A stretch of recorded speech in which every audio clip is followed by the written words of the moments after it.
Imagine mergulhar em uma jornada épica através dos séculos, onde cada página da história japonesa revela segredos, batalhas e transformações que moldaram uma nação única. Desde os mitos ancestrais que explicam a criação do mundo até as luzes neon de Tóquio, está uma saga de resiliência, tradição e reinvenção. Vamos desvendar como clãs rivais disputaram o poder, como os samurais se tornaram muito mais que guerreiros, eles encarnaram a própria alma do Japão. Veremos como um país que se isolou do mundo por séculos se transformou, em poucas décadas, em um império temido, para então renascer das cinzas. Entenderemos por que a aliança com regimes totalitários levou à tragédia nuclear, como o milagre econômico japonês deu lugar a crises profundas e de que forma a cultura pop, a robótica e até os Jogos Olímpicos redefiniram a imagem global do Japão nos dias de hoje. Esta é a cronologia de uma civilização, dos deuses e espadas aos robôs e animes, dos shoguns aos salários robôs, das flores de cerejeira aos escombros de Fukushima.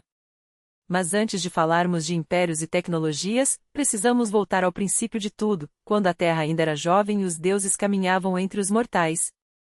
Muito antes de cidades, leis ou crônicas oficiais, as ilhas japonesas eram habitadas pelos kami, espíritos que davam vida às montanhas, aos rios, aos ventos e até às emoções humanas. Para os antigos japoneses, o sagrado e o cotidiano não tinham fronteiras, o mundo nascia das palavras, dos nomes que davam forma ao caos.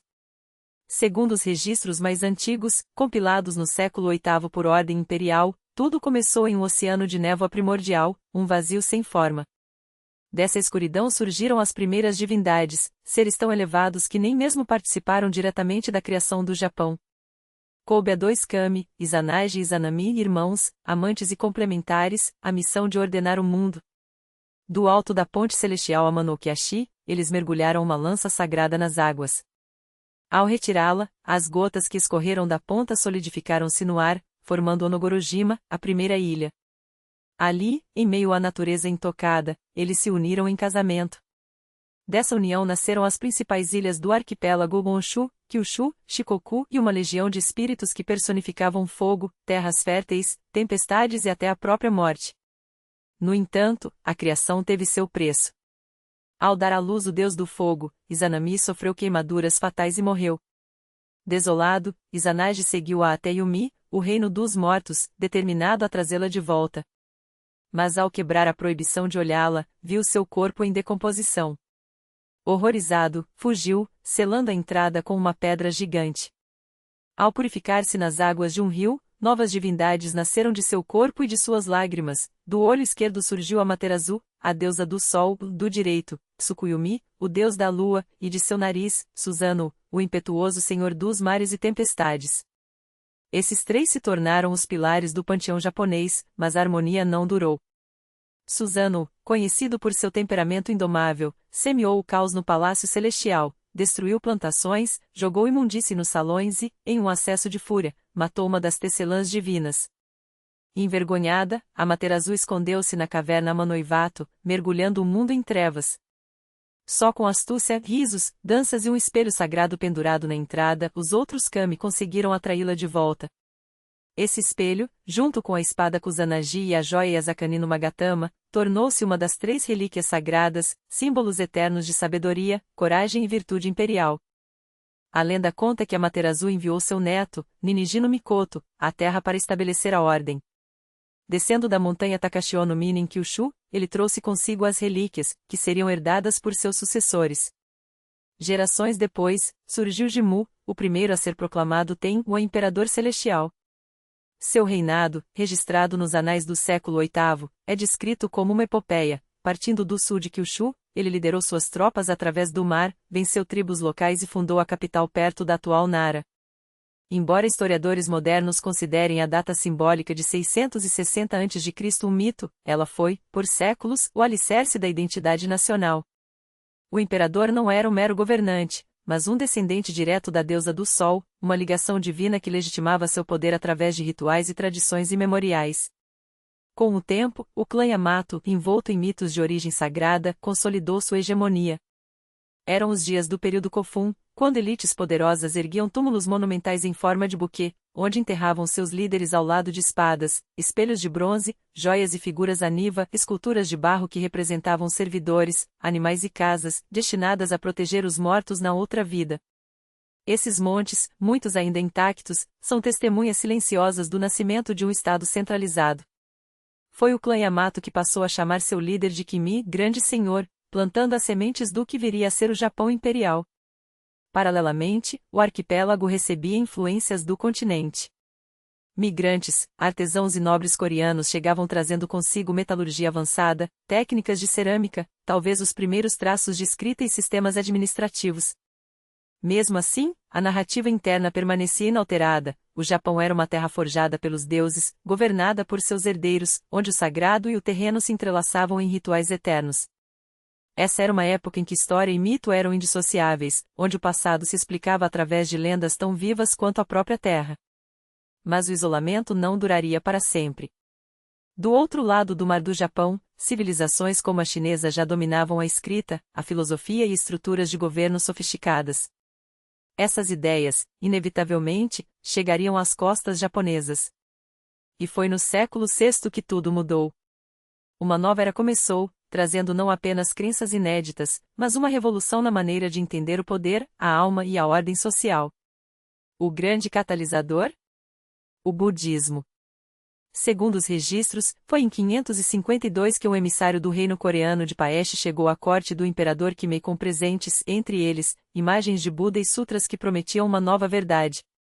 Esse encontro marcaria o início de uma transformação que redefiniria o Japão para sempre. Entre os presentes que chegaram à corte do imperador Kimei em 552, destacavam-se uma estátua dourada de Buda, rolos de sutras budistas e uma carta eloquente que prometia prosperidade e ordem sob a nova fé. Aqueles objetos não eram meros artefatos, eram sementes de uma revolução. E, como toda revolução, dividiram o Japão em dois campos irreconciliáveis. De um lado, o clã Soga, astuto e visionário, viu no budismo não apenas uma doutrina espiritual, mas uma ferramenta de poder. Uma religião centralizada, com seus templos, rituais e hierarquia, poderia ser o alicerce perfeito para unificar um império ainda fragmentado. Para eles, os kami tradicionais eram forças locais, dispersas do Buda, porém, era universal. Seu culto poderia elevar o imperador acima dos clãs, transformando-o em uma figura quase divina, legitimada não apenas pelos deuses ancestrais, mas por uma verdade superior. Do outro lado, os clãs Mononobe e Nakatomi, guardiões dos rituais shintoístas e da ordem ancestral, enxergaram naqueles ídolos estrangeiros uma ameaça existencial. Como adorar deuses que não falavam a língua da terra? Como curvar-se a divindades que não conheciam os montes sagrados do Japão? Para eles, aceitar Buda era trair os kami, romper o pacto que mantinha o país de pé desde tempos imemoriais. A disputa não era apenas teológica, era uma guerra pelo futuro da nação. E a guerra veio. Templos foram incendiados. Estátuas destruídas. Sacerdotes budistas perseguidos. Por décadas, o sangue manchou os santuários enquanto os dois lados lutavam não apenas por fé, mas por quem controlaria o destino do Japão. Até que, em 587, o clã Soga emergiu vitorioso. O budismo não seria mais uma crença marginal, seria a coluna vertebral do Estado. Mas a verdadeira transformação viria com um homem, o príncipe Shotoku, regente da imperatriz Suiko. Ele não era apenas um devoto de Buda, era um estrategista brilhante, que entendeu algo fundamental: o budismo sozinho não bastaria. Para construir um império à altura dos grandes reinos da Ásia, o Japão precisaria de leis, ordem e uma burocracia eficiente. E onde encontrar esses modelos se não na China, a superpotência da época? Shotoku agiu com uma visão que ultrapassava seu tempo. Em 604, promulgou a Constituição dos 17 artigos, não um código jurídico rígido, mas um manual de virtude e governança, inspirado no confucionismo e no budismo. Seus princípios eram simples, porém revolucionários: harmonia acima de tudo, lealdade ao imperador como dever sagrado, autodisciplina como base da ordem social. Era a primeira vez que o Japão tentava sistematizar sua identidade não apenas por meio de mitos, mas de ideias escritas. E então veio o passo mais ousado: abrir as portas para o mundo. Sob seu comando, missões diplomáticas começaram a partir rumo à China, primeiro para a dinastia Sui, depois para Tang, monge. Estudiosos e oficiais japoneses desembarcavam em terras chinesas não como súditos, mas como aprendizes ávidos. Voltavam com conhecimentos que mudariam tudo: a escrita ideográfica, que permitiu registrar a história e as leis, o calendário lunar, que sincronizou o tempo do Império com o do Celeste Império, os rituais de corte, que transformaram cerimônias caóticas em espetáculos de precisão, e, acima de tudo, a noção de um Estado centralizado, onde o poder emanava de um único trono. A escrita foi a primeira grande conquista. Os caracteres chineses, adaptados à língua japonesa, tornaram-se a ferramenta do poder. Agora, os éditos imperiais podiam ser gravados, as leis registradas, a história preservada. Surgiu uma nova elite, os letrados, homens que dominavam não apenas a espada, mas a pena. Eles traduziam sutras, redigiam decretos e, acima de tudo, construíam a memória do Japão. Sem eles, não haveriam os Kojiki nem o Nihonshoki, as primeiras crônicas que transformaram lendas em história oficial, e deuses em ancestrais da dinastia imperial.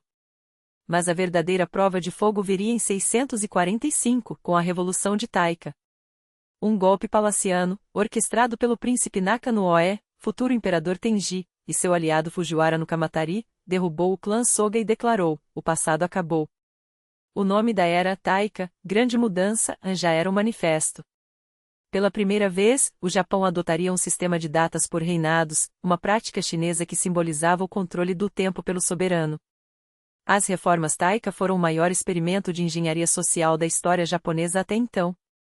Inspiradas no modelo Tang, elas pretendiam reinventar o país do zero.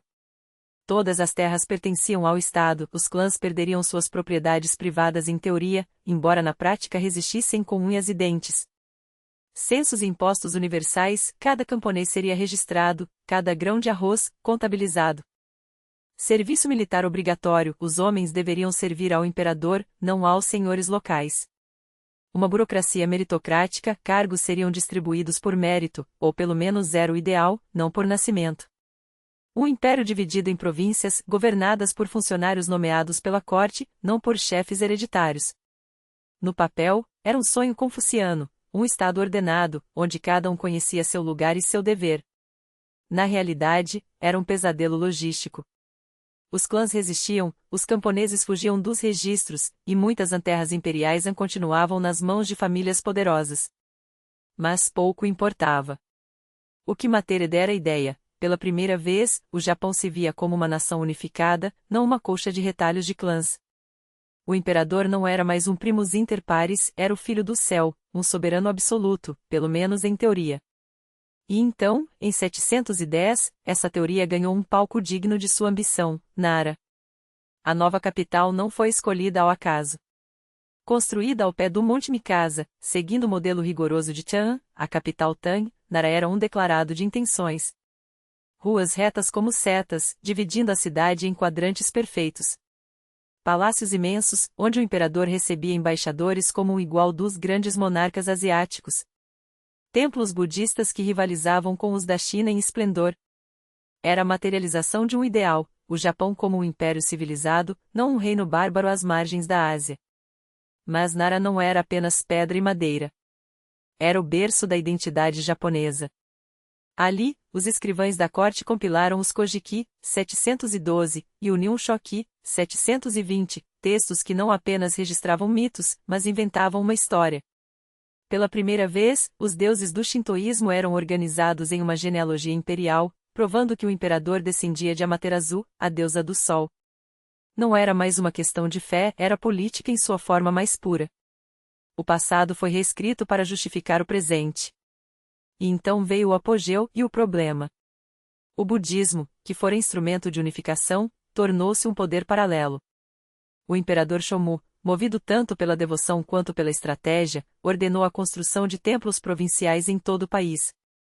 O mais ambicioso de todos? O Todaiji, em Nara, abrigo do grande Buda de bronze, uma estátua de 15 metros, cuja fundição consumiu toneladas de metal e o trabalho de milhares de artesãos. Não era apenas um símbolo religioso, era uma demonstração de força. O Estado podia mobilizar recursos em escala nunca vista, e o budismo seria sua ideologia oficial. Mas o poder corrompe até mesmo os monges. Os templos acumularam terras, riqueza e influência. Abades tornaram-se conselheiros imperiais, mosteiros, centros de intriga. Quando o imperador doava um campo de arroz a um templo, não era caridade, era política. E quando os monges começaram a ditar leis e interferir em sucessões, a nobreza percebeu o perigo: o trono estava sendo cercado por hábitos safrões. A gota d'água veio com a varíola. Em 735, uma epidemia dizimou a corte, incluindo o poderoso Fujiwara no Nakamaru. Os sobreviventes culparam os deuses, ou melhor, a ira dos kami, abandonados em favor de Buda. A solução: afastar-se de Nara, onde os templos budistas tinham poder demais. Em 784, a capital foi transferida para Nagaoka, mas o experimento durou pouco. 10 anos depois, em 794, o imperador Kamu tomou uma decisão radical: mover a corte para Heian-kyu, a capital da paz e tranquilidade. Era um novo começo. Ou pelo menos, era o que se pretendia. Em Heian-kyu, a cultura cortesã floresceu como nunca antes na história japonesa. Ali nasceu uma estética única, um universo de gestos calculados, cores simbólicas, aromas sutis e alusões poéticas que só os mais refinados conseguiam decifrar. Os aristocratas passavam horas debruçados sobre os matices de um tecido, o timbre de uma flauta, o jogo de luz na superfície de um lago ou o buquê de incensos sazonais. A escrita, a poesia vaca e a caligrafia não eram meros passatempos, eram a linguagem secreta do poder, o meio pelo qual se teciam alianças, declaravam paixões ou desferiam ironias letais. E, pela primeira vez, foi nesse mundo de sofisticação extrema que as mulheres encontraram sua voz. Afinal, o sistema de escrita chinês, dominado pelos homens, lhes era vedado. Mas a invenção da silabária kana, flexível e intimista, abriu-lhes as portas para um novo universo. Com ela, nasceram obras que revelavam a alma feminina em toda a sua complexidade. Murasaki Shikibu, dama de companhia da filha do imperador Ishii, criou no início do século XI Genji Monogatari, uma epopeia de mais de 50 capítulos que disseca não apenas os amores e tormentos do príncipe Genji, mas toda a trama de intrigas, hierarquias e rituais que regiam Heian-kyu. Não por acaso, o romance é considerado um dos primeiros estudos psicológicos da literatura mundial, um espelho tão fiel de sua época que ainda hoje fascina leitores. Ao seu lado, Seishanagon registrou em Makura no Shi, notas de cabeceira, observações ácidas, confissões íntimas e uma paixão quase obsessiva pelos detalhes do cotidiano cortesão. Junto a diários, antologias poéticas e cartas privadas, essas obras compõem um retrato de uma era em que a beleza do instante, um verso bem colocado, um leque aberto no momento certo, o aroma de um incenso raro, valia mais que decretos imperiais. Mas enquanto a corte se perdia em jogos de elegância, além dos portões dourados de Heian-kyu, o país se desintegrava. A proliferação dos shen, latifúndios privados isentos de impostos e protegidos por templos e clãs aristocráticos, corroía a autoridade central. As províncias deixavam de responder ao imperador, os exércitos locais obedeciam a senhores regionais, e as estradas que ligavam a capital ao resto do Japão tornavam-se cada vez mais perigosas. Foi nesse vácuo de poder que dois clãs militares emergiram como forças incontornáveis, os Taira, no oeste, e os Minamoto, no leste. Ostensivamente, serviam ao trono. Na prática, já agiam como senhores de guerra, recrutando samurais, sufocando revoltas camponesas e tecendo suas próprias redes de lealdade. Em Heian-kyu, porém, a ilusão persistia. Na primavera, compunham-se versos sobre as pétalas de cerejeira, no verão, disputavam-se torneios de poesia, no outono, competia-se na arte de combinar fragrâncias, e no inverno, trocavam-se cartas onde cada palavra era uma armadilha de significado oculto. Tudo seguia o ritmo das estações, dos rituais, da etiqueta impecável. A verdadeira autoridade, afinal, não residia nas espadas, mas na capacidade de dominar a harmonia interior, ou pelo menos de fingir que a dominava. Debaixo desse verniz de perfeição, no entanto, a história já escrevia seu próximo capítulo. O poder imperial fragmentava-se, as províncias governavam-se a si mesmas, e os clãs militares, enquanto acumulavam terras, homens e ambição, aguardavam o momento de romper o equilíbrio.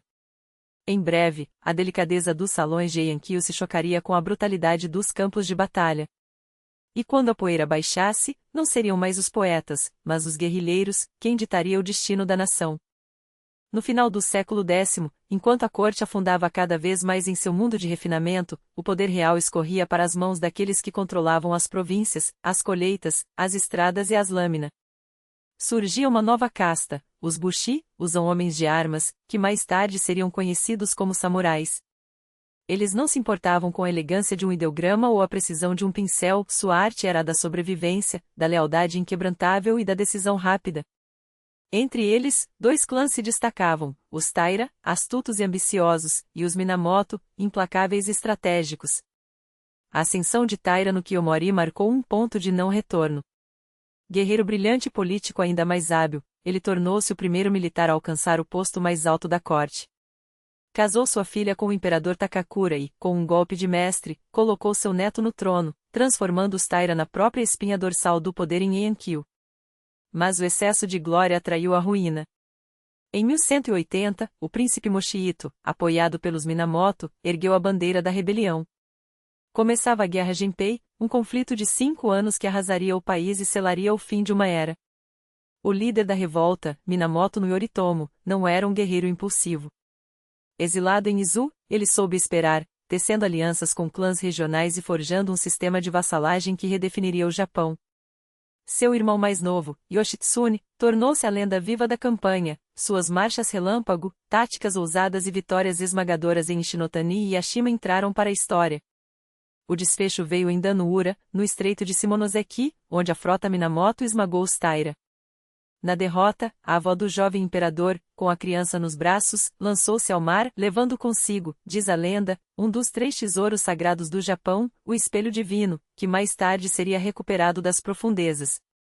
Com a vitória, Yoritomo recebeu do imperador o título de Shun, generalíssimo que subjuga os bárbaros, e fundou em Kamakura o primeiro shogunato da história japonesa. O imperador, doravante, seria uma figura decorativa. O verdadeiro poder residiria nas mãos daquele que comandava os exércitos. Yoritomo estruturou um sistema onde as províncias eram governadas por shugo, governadores militares, nomeados por Kamakura, e a terra era distribuída em troca de lealdade e serviço.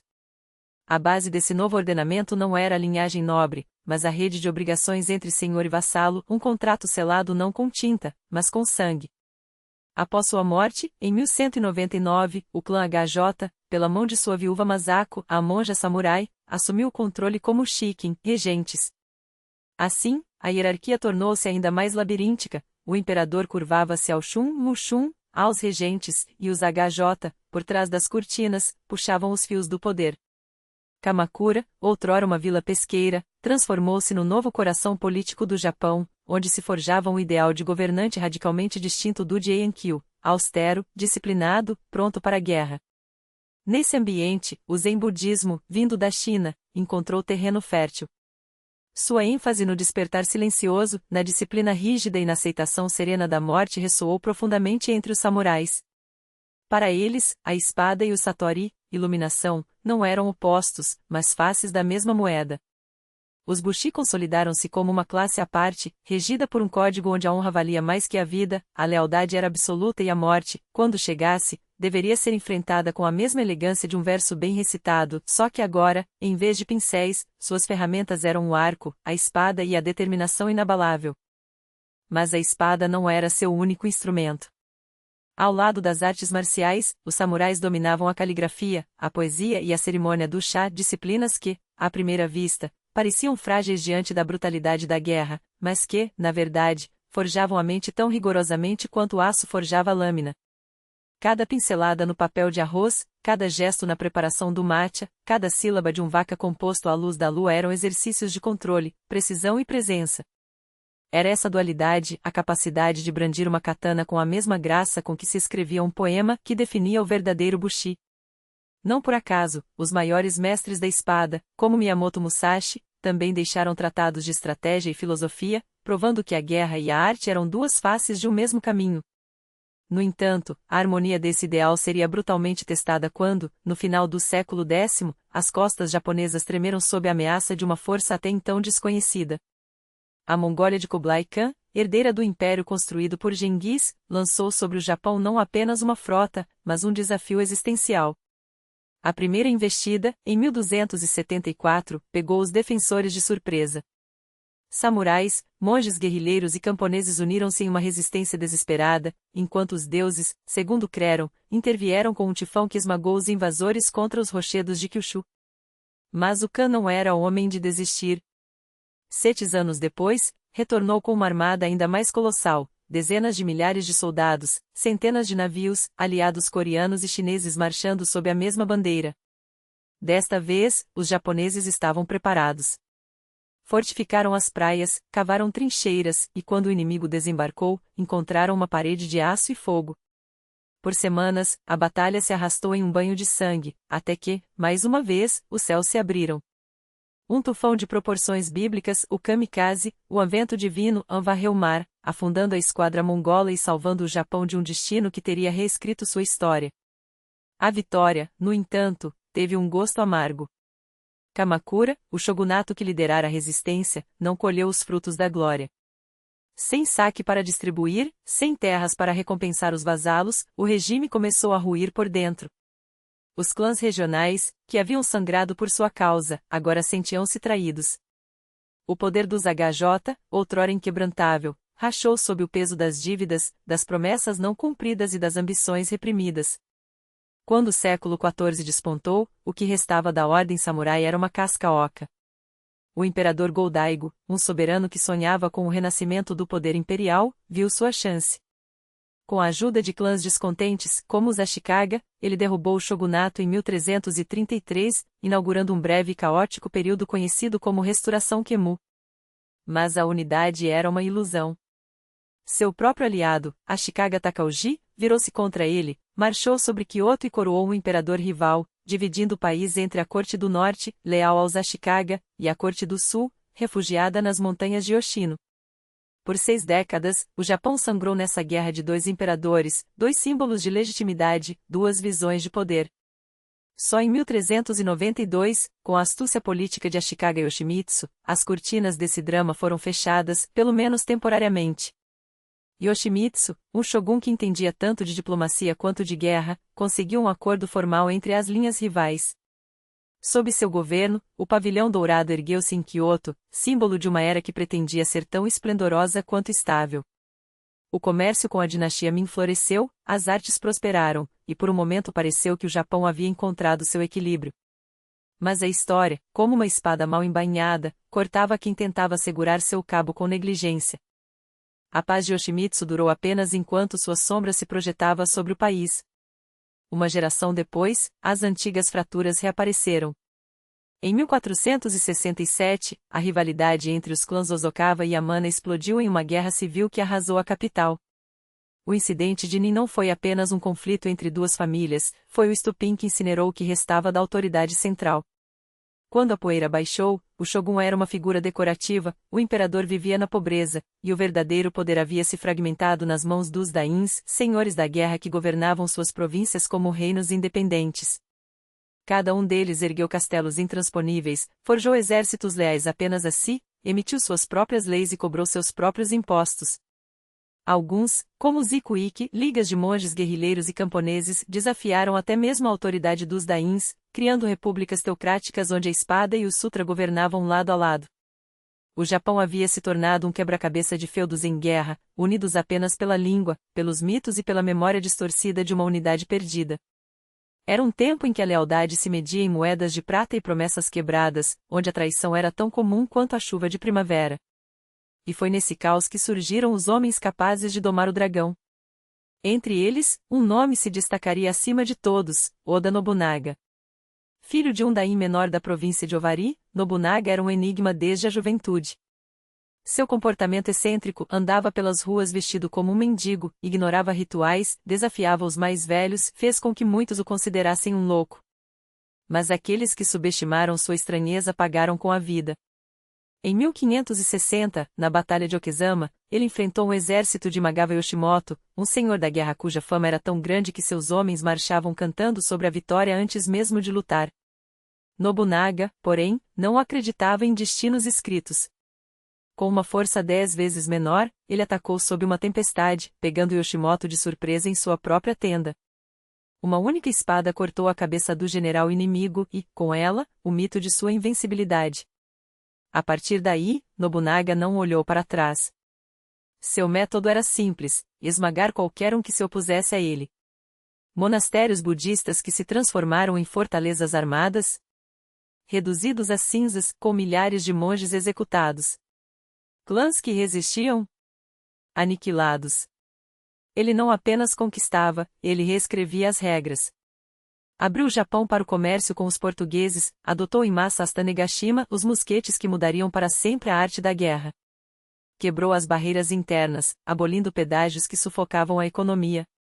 E, em um gesto que chocou a tradicionalista Kyoto, permitiu que missionários jesuítas pregassem livremente, calculando que o cristianismo poderia enfraquecer os templos budistas, seus rivais políticos. Em 2 décadas, Nobunaga dominou a região central do Japão, subjugou Kyoto e estava a um passo de unificar o país pela força. Mas o destino, irônico, reservava-lhe um final digno de uma tragédia N. Traído por seu próprio general, Akechi Mitsuide, foi cercado no templo Onji e forçado a cometer seppuku ou, segundo alguns, consumido pelas chamas que ele mesmo havia ordenado atear. Mitsuide, por sua vez, não desfrutou por muito tempo de sua vitória. Em poucas semanas, foi esmagado por Toyotomi Hideyoshi, um dos generais mais brilhantes de Nobunaga, que agora herdava não só seu exército, mas seu sonho. Hideyoshi, um homem de origens tão humildes que seu sobrenome era uma invenção, provou que o gênio não conhece limites de nascença. Onde Nobunaga destruía, ele construía. Consolidou o controle sobre o oeste e o norte, submeteu o clã HJ em 1590 e, pela primeira vez em um século, o Japão conheceu algo parecido com a paz. Mas sua visão ia além das fronteiras. Em 1592, lançou uma invasão à Coreia, o primeiro passo de um plano ambicioso, conquistar a China Min. A campanha inicial foi um sucesso tático, mas logo se transformou em um pesadelo logístico. A resistência coreana, reforçada por tropas chinesas, e o terreno hostil esgotaram os recursos japoneses. 6 anos depois, uma segunda tentativa terminou em retirada caótica. Hideyoshi morreu em 1598, deixando um império unificado, mas uma sucessão instável. Seu filho, Hideyori, era uma criança, e o poder foi confiado a um conselho de 5 regentes, entre eles, um homem que observava tudo com paciência de falcão, Tokugawa Ieyasu. Um estrategista experiente e líder do poderoso clã com vastas terras no leste do Japão, Ieyasu soube aproveitar o vácuo de poder deixado pela frágil regência. Não demoraria para que ele se tornasse o primeiro Shun de uma nova dinastia, cujo domínio se estenderia por mais de 2 séculos e meio. Mas essa é uma história de outra era, uma era de isolamento, paz forçada e estabilidade calculada. Tudo começou com uma batalha decisiva nos primeiros anos do século XVII. A vitória das forças de Tokugawa e seus aliados abriu caminho para um novo sistema de poder. Em 1603, a corte imperial, em um gesto de legitimidade forçada, concedeu a Ieyasu o título de Shun. Ao contrário dos regimes anteriores, o centro do poder não permaneceria em Kyoto, mas seria transferido para Edo, uma fortaleza estratégica à beira-mar, no leste de Honshu. Ali, entre muralhas e fosso, nasceria uma metrópole. Ruas se multiplicavam, bairros de samurais surgiam como quartéis disciplinados, mercados fervilhavam, templos erguiam suas pagodas, canais serpenteavam entre casas de chá e teatros. Em poucas décadas, Edo se tornaria uma das maiores cidades do mundo, não por acaso, mas por design. Agora, o Japão não era mais governado pelo imperador em Kyoto, mas pelo Bakufu, o governo do Shun, uma máquina administrativa que tecia uma rede de lealdades, espionagem e burocracia implacável. O sistema criado por Tokugawa e seus sucessores tinha um único objetivo: estabilidade. O país foi dividido em yan, feudos hereditários comandados por dains, senhores feudais cuja lealdade era medida, classificada e, quando necessário, manipulada. Havia 3 categorias: os parentes de sangue, os aliados históricos e os antigos rivais, agora domesticados. Todos mantinham autonomia local, mas nenhum escapava do controle central. Para evitar rebeliões, Ieyasu instituiu o Sankinkai, um sistema de servidão alternada. Cada daim era obrigado a passar períodos em Edo, deixando família como reféns na capital. Essa tática esgotava seus cofres, as viagens eram caras, as residências em Edo, um luxo obrigatório e, ao mesmo tempo, fortalecia o poder do Shun. As estradas melhoravam, as cidades cresciam, e a verticalização do comando se tornava irreversível. A sociedade era uma pirâmide rígida. Oficialmente, 4 classes a compunham: samurais, no topo, pelo menos no papel, camponeses, artesãos e comerciantes. Os guerreiros, outrora senhores da guerra, agora recebiam salários em arroz, administravam terras ou viravam burocratas de toga. Muitos nunca mais empunhariam uma espada fora dos treinamentos cerimoniais. Os comerciantes, embora desprezados no discurso, acumulavam fortunas, financiavam teatros e, nas sombras, ditavam o ritmo da economia. Mas a verdadeira ruptura veio depois do esmagamento da rebelião de Shimabara, de 1637 a 1638, quando camponeses cristãos se levantaram contra os impostos e a perseguição religiosa. O Bakufu viu ali um sinal: o cristianismo era uma ameaça à ordem. Missionários foram expulsos, igrejas demolidas, e, em 1639, o Sakoku, a política de país fechado, foi decretado. O Japão cortou laços com o mundo. Japoneses não podiam sair e estrangeiros entrar. Só os holandeses, confinados à ilha artificial de Dejima, em Nagasaki, tinham permissão para comerciar, sob vigilância constante. Isolamento, porém, não significava ignorância. Pelas mãos dos holandeses chegavam livros, mapas, instrumentos cirúrgicos e tratados científicos. Surgia o Rangaku, estudos holandeses, uma janela discreta para o Ocidente. Um de seus pioneiros, Sujita Genpaku, traduziu um atlas de anatomia europeu, revelando ao Japão que o corpo humano não era como o descreviam os antigos textos chineses. Essa obra, Kaitai Shinshu, 1774, tornou-se um marco, o primeiro passo de uma nação que, sem saber, já se preparava para um futuro inevitável. Enquanto o mundo lá fora se transformava, o Japão de Tokugawa vivia sua Pax Tokugawa. Sem guerras grandes, as artes floresceram. O kabuki, com seus figurinos extravagantes, gestos exagerados e tramas melodramáticas, conquistava as massas. O bunraku, teatro de bonecos de uma precisão quase sobrenatural, encenava dramas que faziam chorar até os samurais mais estoicos. Nas ruas de Edo, Osaka e Kyoto, uma cultura urbana efervescente brotava: gravuras ukiyo-e, o amundo flutuante, guias de casas de chá, receitas culinárias, romances seriais e haikais que capturavam a beleza efêmera de uma cerejeira ou silêncios de um templo abandonado. Entre os poetas, Matsuo Bais elevou o haikai à forma suprema de arte. Seus versos, 3 linhas carregadas de estação, melancolia e sabedoria, encapsulavam o wabi-sabi, a beleza do imperfeito, do transitório, do incompleto. Um velho lago Mahan salta, som da água, escreveu. Em poucas sílabas, um universo. Para os camponeses, porém, a realidade era menos poética. Aterrados à terra, pagavam impostos em arroz e não podiam migrar sem permissão. Revoltas explodiam aqui e ali, por fome, por abuso dos coletores de tributos, mas eram esmagadas antes de ganhar força. Os comerciantes, apesar do status inferior, enriqueciam. Bancos privados surgiam, financiando desde peças de teatro até expedições clandestinas. Samurais empobrecidos, sem salários, viravam rin, guerreiros sem mestre, fantasmas de um passado que já não existia.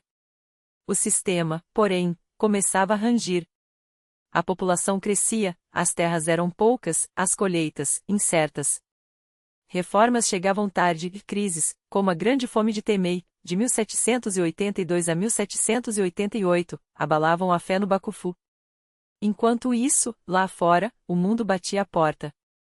Em 1792, o russo Adam Laxman ancorou em Hokkaido, pedindo comércio. Britânicos e americanos seguiriam, mas o shogunato mantinha as portas fechadas, teimoso em sua ilusão de invulnerabilidade. Edo seguia sendo a capital de um império que se acreditava eterno. Por suas ruas desfilavam burocratas em armaduras cerimoniais, mercadores com fardos de seda, atores de kabuki com rostos pintados, monges em túnicas amareladas, servas e poetas. Não se ouvia o troar de canhões, mas o martelar de pontes sendo construídas, o riscar de pincéis em pergaminhos, o afiar de lâminas que há décadas não cortavam carne humana. Até que, em julho de 1853, 4 navios a vapor, negros de fuligem e armados até os dentes, surgiram na Baía de Edo. Eram os navios negros do Comodoro Matthew Perry, enviados pelo presidente americano Fillmore para forçar a abertura do Japão. Seu aparecimento não foi apenas um susto, foi um despertar brutal. O século do isolamento havia terminado. E com ele, um mundo. Perry não veio com pedidos, veio com um ultimato. Seu mensagem, entregue com a frieza de um canhão apontado, exigia a abertura dos portos, o abastecimento de carvão, água e víveres para os navios americanos, e o estabelecimento de relações diplomáticas formais. Não era uma negociação, era um prazo. 1 ano. Um ano para que o Japão escolhesse entre a submissão e a aniquilação. E então, como prometido, ele voltou, dessa vez com 9 navios, uma frota que transformava a Baía de Edo em uma armadilha de aço e vapor. Diante da evidência esmagadora de que suas espadas e arcabuzes não eram páreo para os canhões giratórios e as carcaças explosivas, o shogunato cedeu. O Tratado de Kanagawa foi assinado em 1854, um documento que não abria portas, mas arrombava-as. 2 portos, Shimoda e Hakodate, foram entregues aos americanos, e com eles, a ilusão de soberania. Esse foi apenas o primeiro golpe. Em seguida, vieram os britânicos, os russos, os franceses, os holandeses, cada um com seus próprios tratados, cada um mais predatório que o anterior. Todos exigiam os mesmos privilégios, isenção de impostos, jurisdição extraterritorial, o direito de ditar as regras em terra japonesa. O shogunato, outrora intocável, agora tremia sob o peso de sua própria impotência. Para os que olhavam de dentro, os jovens samurais de CHSH e Satsuma, os intelectuais que devoravam livros proibidos sobre ciência ocidental, os senhores feudais que viam suas terras serem humilhadas, a traição era clara: Tokugawa não poderia proteger o Japão. Não por falta de vontade, mas por falta de visão. O país precisava de algo mais do que espadas e lealdade cega. Precisava de canhões que atirassem mais longe, de navios que navegassem mais rápido, de um sistema que não dependesse da mercê de um shogun envelhecido. Foi assim que nasceu o Sonji, reverencie o imperador, expulse os bárbaros. Um grito de guerra que unia os descontentes, desde os puristas que sonhavam com o Japão livre de qualquer influência estrangeira até os pragmáticos que entendiam: expulsar os bárbaros exigiria primeiro se tornar tão forte quanto eles. CHSH e Satsuma, os domínios mais rebeldes e mais preparados, lideraram a resistência. Em 1863, suas baterias costais abriram fogo contra navios estrangeiros no Estreito de Shimonoseki. A resposta não demorou: uma coalizão ocidental bombardeou as fortificações de CHSH, reduzindo-as a escombros, e impôs reparações que sangraram seus cofres. A mensagem era clara: a coragem não bastava. Sem armas modernas, sem tática disciplinada, sem uma nação unida, o Japão seria esmagado. Enquanto isso, em Edo, o shogun Iezada, doente e indeciso, deixou o poder escorrer entre os dedos.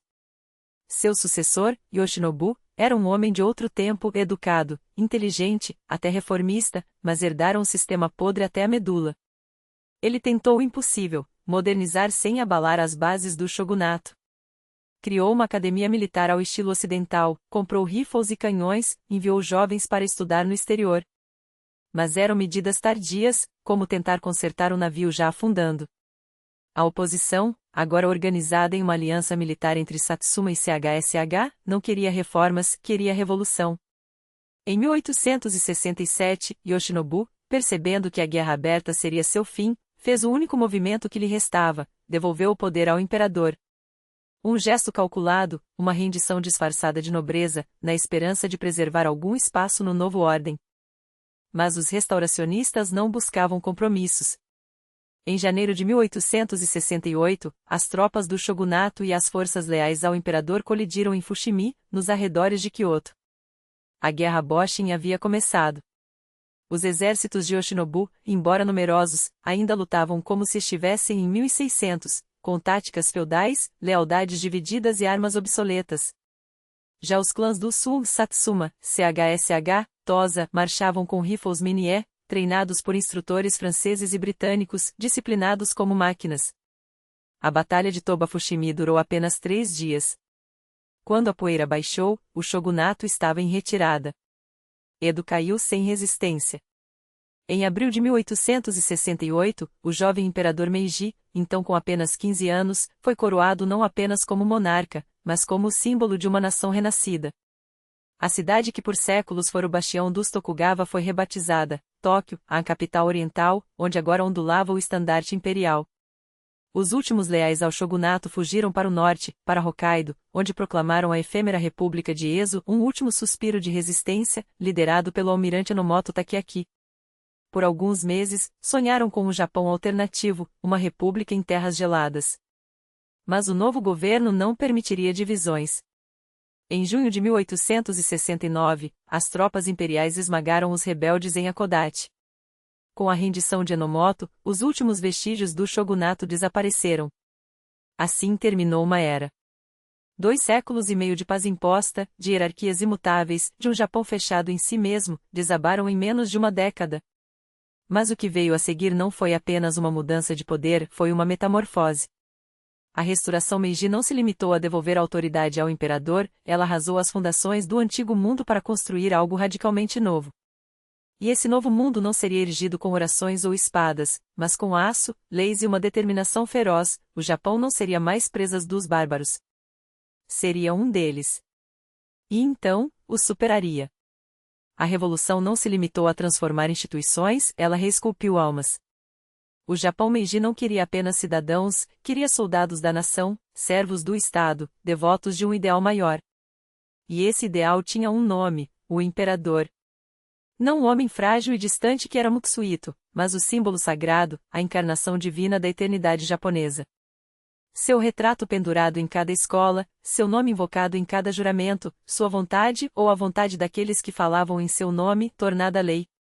A Constituição de 1889, inspirada nos modelos prussianos, foi um golpe de mestre, um documento que concedia justamente o suficiente para silenciar os críticos, mas reservava todo o poder real nas mãos de um único trono.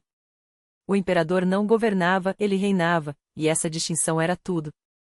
O parlamento existia, mas suas asas estavam cortadas, os ministros eram escolhidos não pelo povo, mas por uma elite que respondia apenas ao tem.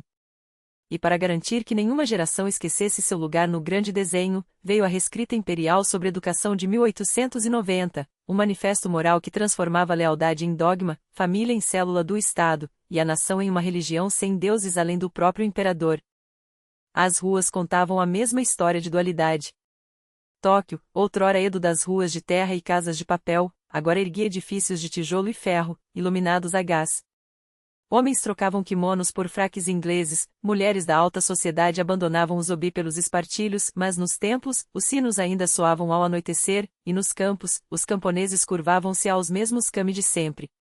O progresso não apagava o passado, ele o engolia, digeria, e cuspia uma versão híbrida, estranha, onde o sake era servido em copos de cristal e os samurais de ontem tornavam-se burocratas de hoje.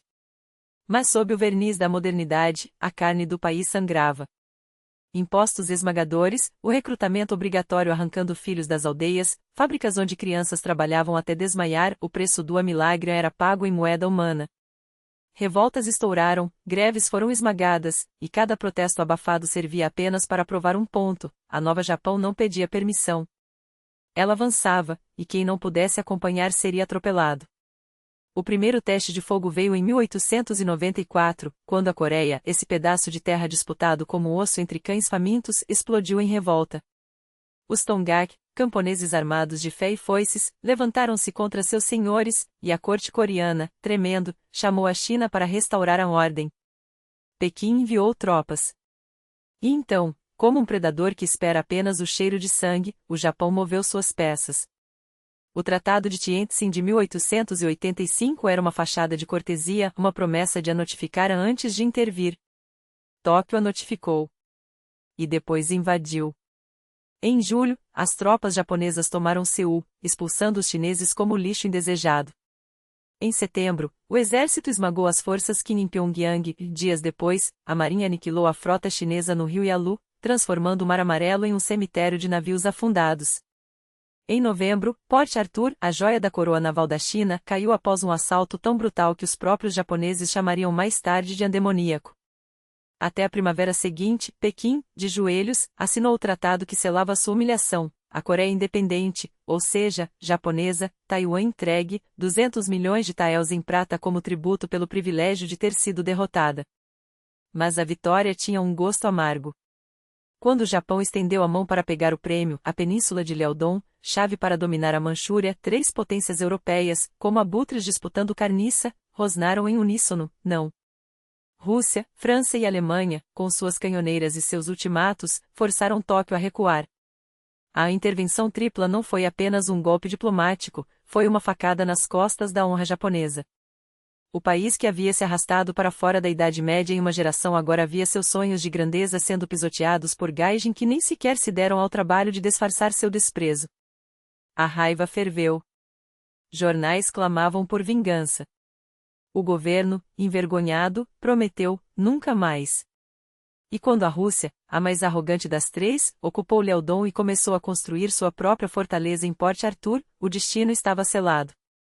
O Japão não esqueceria. Nem perdoaria.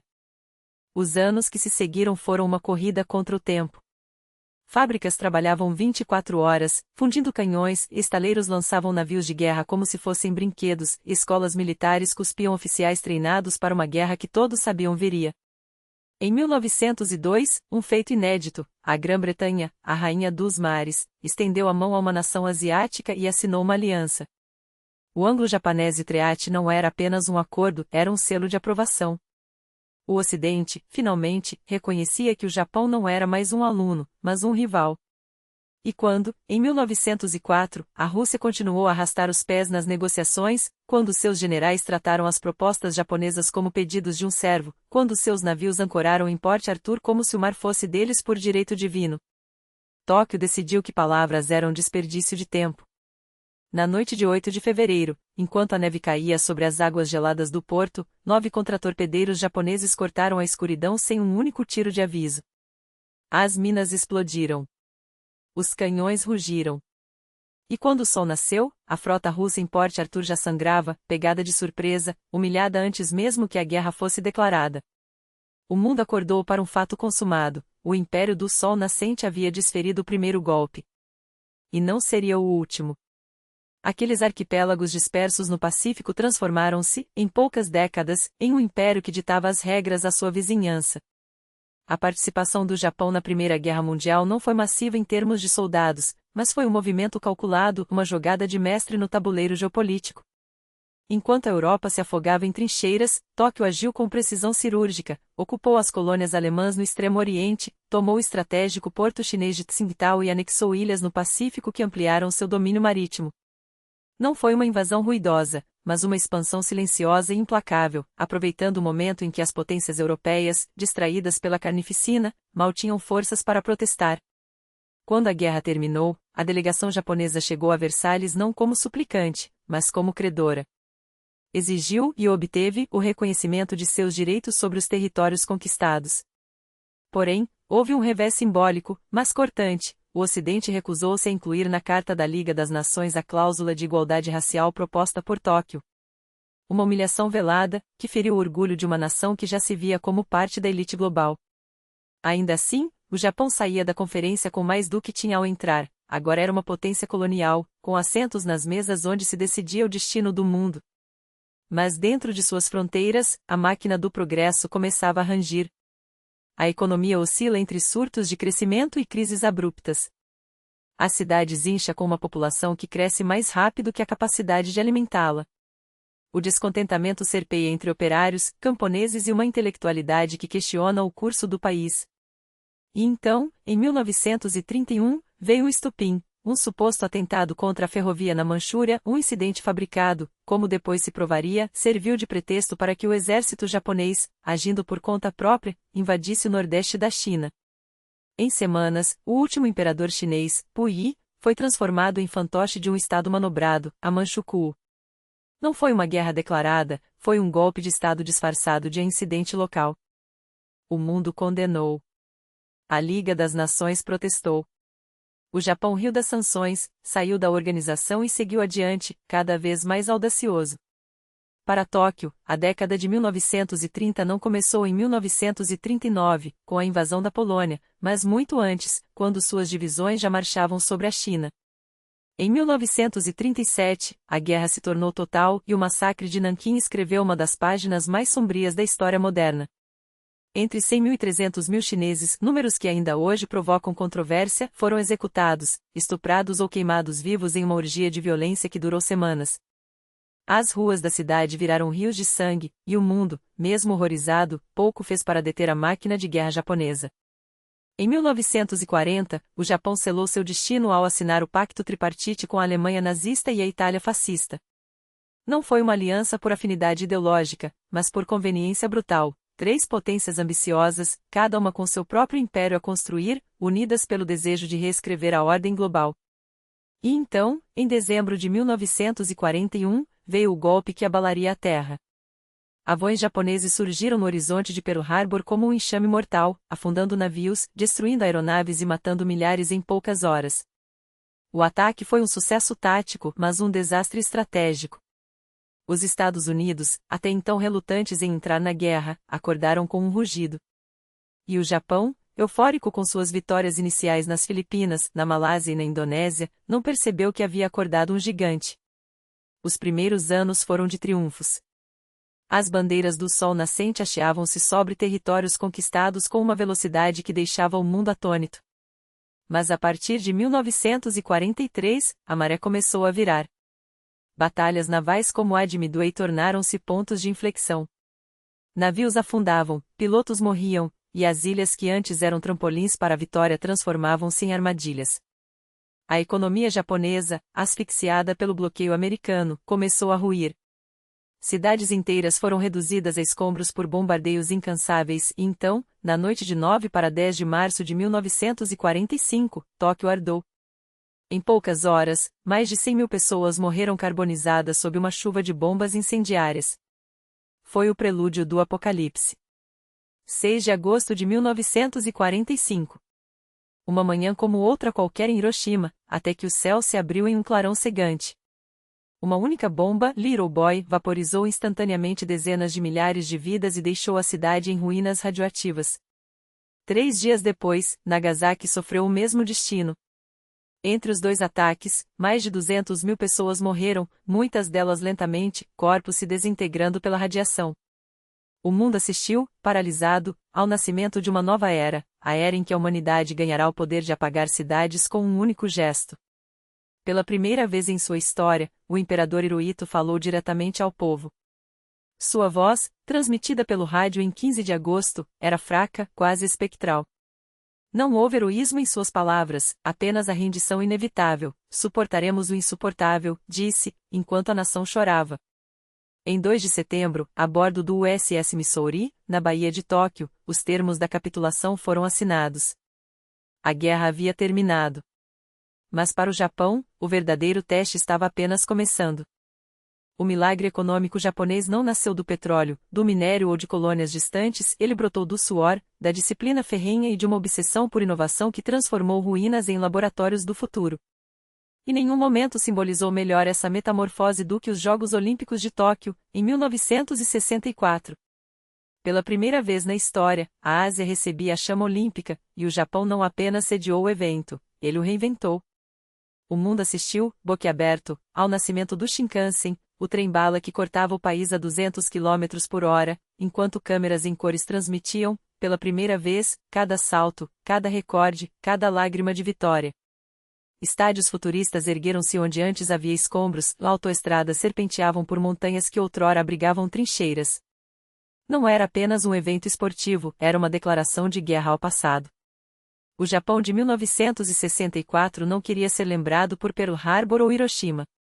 Queria ser a nação que iluminava o caminho da Ásia, o farol tecnológico do século XX. E o mundo comprou essa narrativa. Câmeras Nikon penduradas no pescoço de fotógrafos em Paris, carros Toyota deslizando pelas estradas da Califórnia, televisores Sony truncando nas salas de estar de Londres, os produtos japoneses invadiram o globo com a mesma precisão com que, décadas antes, seus soldados haviam marchado pela Manchúria. Mas desta vez, conquistavam sem disparar um só tiro. A cultura seguiu o mesmo roteiro de dominação silenciosa. Os filmes de Akira Kurosawa, com seus samurais trágicos e dramas humanos universais, ganhavam prêmios em Cannes enquanto o Ocidente descobria, fascinado, que o cinema podia ser tão poético quanto brutal. O kimono deixou de ser exotismo para virar alta costura, o sushi, antes iguaria desconhecida, tornou-se sinônimo de sofisticação gastronômica. E então veio a invasão definitiva, anime, mangá, videogames. De Astro Boy a Dragon Ball, do Game Boy ao PlayStation, o Japão exportou não apenas entretenimento, mas um novo alfabeto visual para uma geração global. Crianças em São Paulo, Los Angeles e Berlim aprendiam, sem perceber, os códigos de uma cultura que mesclava futurismo cibernético com mitos milenares. Mas toda ascensão vertiginosa esconde uma queda à espreita. Nos anos 1980, o Japão parecia invencível. Seus bancos financiavam o mundo, seus empresários compravam ícones americanos como a Rockefeller Center Studios de Hollywood, o valor das ações e imóveis disparava como fogos de artifício. Até que, em 1991, o castelo de cartas desabou. O crash da Bolsa de Tóquio foi tão brutal que suas ondas de choque ainda ecoam hoje. De repente, o país que ensinou o mundo a poupar viu suas poupanças evaporarem. Empresas que prometiam emprego vitalício começaram a demitir jovens diplomados, criados para acreditar na lealdade corporativa, descobriam que o sonho japonês tinha rachaduras. As ruas de Ginza, outrora símbolo do consumismo triunfante, ganharam filas de desempregados. O andecênio perdido, na verdade, 2 décadas de estagnação, revelou uma verdade inconveniente: o modelo que ergueu o Japão também o engessara. O governo injetou trilhões em obras públicas, construindo pontes para lugar nenhum e túneis vazios, enquanto a dívida pública inchava como um balão prestes a estourar. A juventude, antes disposta a vestir o terno e gravata da conformidade, começou a questionar o sistema. Os salarymen de meia-idade, outrora orgulhosos de seus cartões de visita, viam-se trocados por robôs ou jovens freeters que preferiam trabalhos temporários à ilusão da estabilidade. E no centro desse turbilhão, a figura do imperador, agora despojada de divindade, mas não de simbolismo, tentava costurar as fraturas de uma nação em crise. Hirohito, o Showa, morreu em 1989, levando consigo a era que viu o Japão passar de império a potência econômica. Seu filho, Akihito, foi o anti-Hirohito, educado em Harvard, casado com uma plebeia, um monarca que se ajoelhava diante de vítimas de tsunamis e falava em nome da reconciliação. Quando ele, quebrando protocolos seculares, apareceu na televisão após o terremoto de Kobe em 1995 para confortar o povo, milhões entenderam que a monarquia podia ser moderna sem perder sua alma. A transição para a era Heisei foi mais do que uma mudança de calendário, foi um recado: o Japão precisava se reinventar novamente. Mas como conciliar o futuro com um passado que se recusa a soltar? O país que entrou no novo milênio era um paradoxo ambulante. Megacidades como Tóquio, onde skyscrapers de vidro abrigavam laboratórios de inteligência artificial, conviviam com aldeias onde avós de 90 anos cultivavam arroz como seus ancestrais. A juventude devorava anime em smartphones enquanto seus avós morriam sozinhos em apartamentos minúsculos, esquecidos até pela burocracia. A Japão envelhecia a uma velocidade sem precedentes. Em 2020, 1 em cada 3 japoneses tinha mais de 65 anos. Escolas fechavam por falta de alunos, hospitais lotavam com idosos sem familiares. Nas províncias de Shimane ou Akita, ruas inteiras viraram cemitérios de casas abandonadas, onde só o vento sussurrava entre as tábuas podres. O governo oferecia terras de graça, subsídios, incentivos, qualquer coisa para atrair jovens. Mas a migração para Tóquio, Osaka ou Fukuoka continuava implacável, como um êxodo em câmera lenta. A solução: robôs. Não os androides de ficção científica, mas máquinas que levantavam idosos da cama, serviam refeições, faziam companhia. O Pepper, com seus olhos brilhantes e voz infantil, foi apenas o começo. Hoje, eles trabalham em bancos, supermercados, até em funerais, recitando sutras budistas para famílias encolhidas. A ironia não passa despercebida. A nação que ensinou o mundo a valorizar o trabalho humano agora confia sua solidão a algoritmos. Enquanto isso, no outro extremo do espectro, a juventude japonesa exportava sua própria fuga da realidade. Anime como Attack on Titan ou Demon Slayer não eram apenas sucessos comerciais, eram espelhos de uma geração que via no apocalipse ficcional um reflexo de seus medos reais. Os otakus de Akihabara, os cosplayers de Harajuku, os VTubers que vivem como avatares digitais, todos eles, de alguma forma, negociavam com a mesma questão: como existir em um país onde o futuro parece uma promessa quebrada? Então veio 11 de março de 2011. Um terremoto de magnitude 9,0 sacudiu o Pacífico, levantando ondas que engoliram cidades inteiras. Mas o verdadeiro pesadelo começou em Fukushima, onde os reatores nucleares, outrora símbolo do progresso japonês, se transformaram em bombas-relógio. A explosão na usina não foi apenas uma tragédia humanitária, foi um golpe no orgulho nacional. O país que jurara nunca mais depender de energia estrangeira viu-se, mais uma vez, refém de suas próprias escolhas. As centrais nucleares foram desligadas, o Japão voltou a queimar carvão, a importar gás, a debater se o sol e o vento poderiam, algum dia, substituir o átomo. Mas a lição mais dolorosa não foi técnica, foi humana. Quando as águas recuaram, deixaram para trás não só corpos e escombros, mas uma pergunta: o que resta de uma nação quando suas fundações, literais e metafóricas, são varridas? A história de Naoki Inoue, o professor que levou seus alunos para casa a pé, através do caos, tornou-se lenda. Não por heroísmo grandiloquente, mas pela quietude de seu gesto. Em um país onde o coletivo ainda importa, ele lembrou ao mundo que a resiliência japonesa não se mede em PIB ou patentes, mas em pequenos atos de coragem cotidiana. Hoje, enquanto o Japão enfrenta seus demônios, o envelhecimento, a solidão, a sombra de Fukushima, ele também escreve novos capítulos. Tóquio segue sendo o laboratório do amanhã, onde drones entregam encomendas e startups sonham com cidades flutuantes. Mas o verdadeiro teste não é tecnológico. É existencial. Como preservar a alma de um país quando suas tradições esmaecem e seus jovens olham mais para telas do que para templos? Como envelhecer com dignidade em uma sociedade que idolatra a juventude? E, acima de tudo, como transformar a crise em mais uma reinvenção? O Japão já provou que sabe renascer. A questão não é se ele conseguirá novamente. É como. De fraturas históricas que vão do feudalismo à industrialização, do império à democracia, do isolacionismo ao protagonismo global. Talvez seja justamente essa capacidade de não romper com as raízes e ao mesmo tempo não temer a transformação que permitirá ao Japão encontrar um novo equilíbrio. Nas universidades, laboratórios dedicam-se a soluções de desenvolvimento sustentável, onde cientistas decifram como harmonizar progresso e preservação. Nas escolas, crianças aprendem desde cedo a dominar inteligência artificial e blockchain, não como ferramentas distantes, mas como extensões naturais de seu cotidiano. E nas cidades, bairros inteiros se tornam campos de experimentação, distritos inteligentes onde carros autônomos deslizam por ruas pavimentadas com materiais ecológicos, enquanto moradores compartilham espaços e recursos como se o futuro já fosse uma prática coletiva. Mas no meio desse turbilhão de inovação, os templos de Kyoto resistem. O gongo matinal ainda ressoa entre os portões de madeira, e os monges varrem os jardins com o mesmo gesto meticuloso de um século atrás. Não é nostalgia, é uma lição. O Japão ainda não escreveu seu próximo capítulo, mas seu passado é uma promessa, a de que, mais uma vez, avançará sem perder de vista o caminho que o trouxe até aqui.